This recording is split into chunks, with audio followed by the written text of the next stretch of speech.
What's up, everyone, and welcome to Me, You, and Switch 2. I'm me, Tom Tate, and you are you, so let's talk about Switch 2. This is your podcast for the latest Nintendo Switch 2 news. We're going to keep things short and sweet, 5 to 10 minute episodes every Tuesday and Friday. Today is Friday. It is Friday, August 15th, and we really only have two big stories today to cover.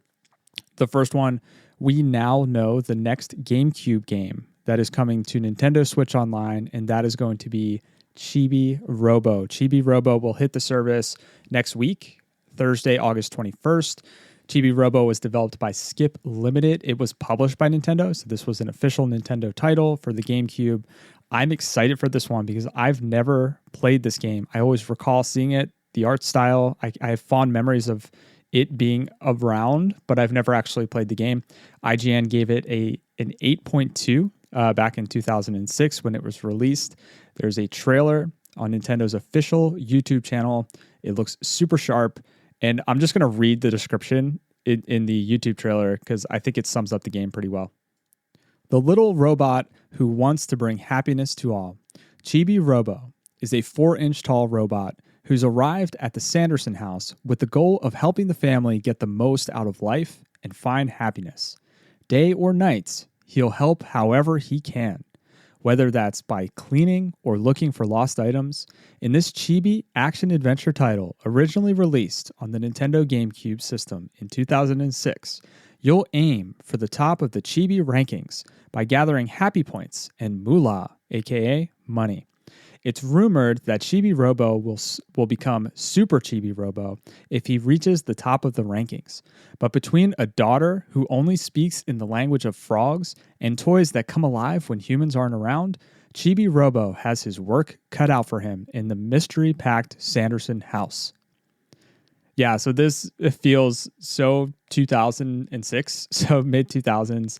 It feels so GameCube, and I'm definitely looking forward to playing this one. And if you don't want to wait until next week to play Nintendo's newest release, you can play their latest release, which just arrived yesterday. And that is Dragon Drive. So Dragon Drive is a wheelchair basketball style game. It uses the Joy-Con 2 mouse controls to move the individual wheels, and you play these basketball matches. It kind of feels like a Rocket League almost, but a little bit more precise with the controls.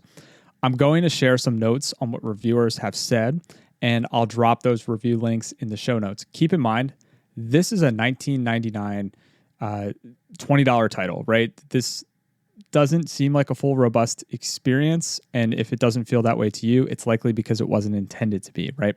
And it's priced accordingly.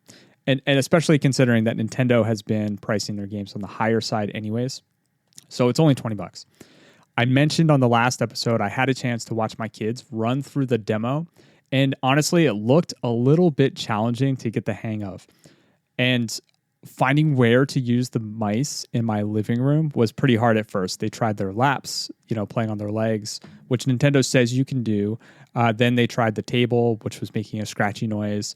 It felt uncomfortable. Felt like we were damaging the Joy-Cons, actually, even with the little mouse pads. And finally, I found a large traditional mouse pad that I had in storage, and I pulled that out, and they started to use that, and that kind of worked. Funny enough, Polygon's review from Giovanni Colantonio had a similar experience. He wrote, even finding a good surface to play on can be a hassle. I tried on my jeans, but I didn't have enough leg real estate to work with. Dragging my controllers across my snack table produced a loud scratching sound as plastic scraped against wood.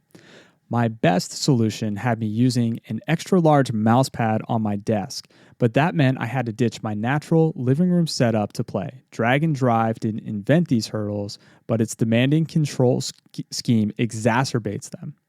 So, prior to that, he did praise the game for its toy-like charm, and he referenced the new console magic when he first picked it up. And then eventually Giovanni evokes the Wii and waggle controls. And then he concludes his review with, I have a feeling that the same will be true for Dragon Drive.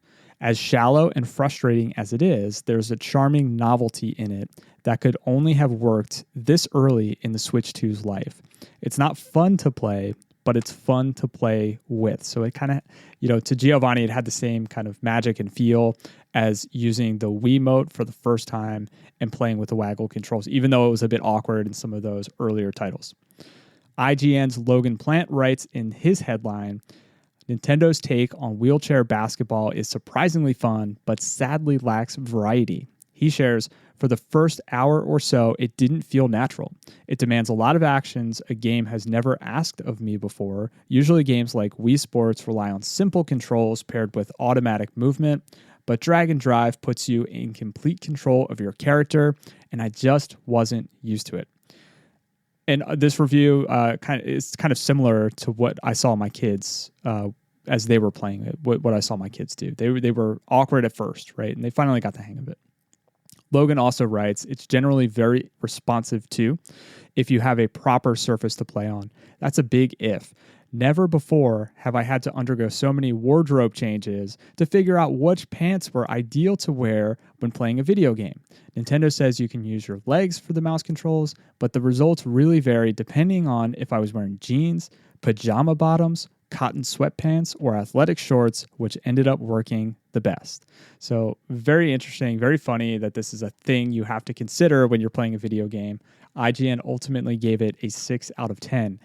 Kyle Orland from Ars Technica reviewed it, and the headline reads, Drag and Drive is a uniquely fun and frustrating showcase for Switch 2 mouse mode.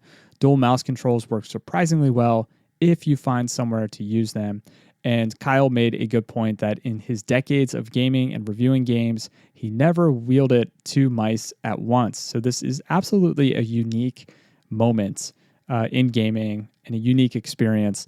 Nintendo Life gave it a 7 out of 10. PJ O'Reilly writes, taking everything into consideration, though, and for the not enormous price point, there's more depth here than I expected.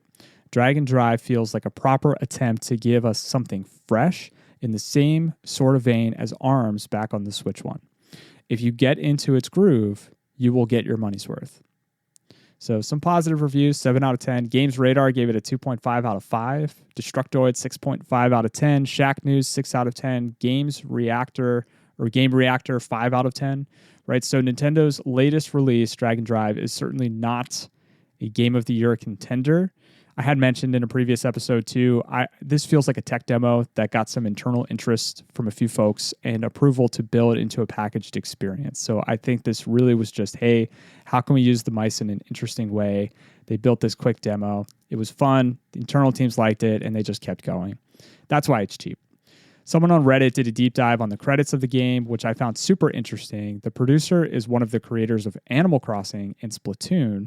The art director worked on Splatoon 2 and 3, and the director of the game had a history of programming old Mario Kart games. Reddit user Shinohose said, initially, I thought this was an EPD4 project since it has a lot of characteristics of the department and is very experimental. EPD4, for the ones who don't know, is a group within Nintendo EPD, Nintendo Development Division, that worked on the Switch era alone. They worked on 1-2 Switch, Labo, Ring Fit Adventure, Brain Training, Jump Rope Challenge, Big Brain Academy, Nintendo Switch Sports, and Nintendo World Championships NES Edition. But with this project having members of multiple EPD groups, I imagine it was a smaller project. All of them worked together on for this new production group. So very interesting look from Shinohose on Reddit. I love this kind of stuff. Super happy to share. Madden 25 also dropped yesterday. I shared a snippet of a review for Madden on the last episode, so games for Nintendo Switch 2 are still flowing. There's plenty to play in these early days for the console. Sakurai teased that we might be hearing more about Kirby Air Rider soon. Again, I'm not convinced that this is a fully baked $60 title. I think this is a smaller gaming experience. I think it'll be priced accordingly, but we will wait to find out. And we also don't know the release date, but they said 2025, so we'll see. That's it for today. Switch2pod.com for all the things. I'm on Blue Sky at Switch2pod. That's Switch with the number 2 pod. I'm not good at self-promotion, so if you dig the show, please share with a friend, a Reddit community, Discord friends, wherever you hang. A kind rating or review goes a long way as I continue to grow the show, and I will read the best ones on a future episode. Thank you, as always, for your time and attention. Have a relaxing and rewarding weekend. Much love. Now go play some games.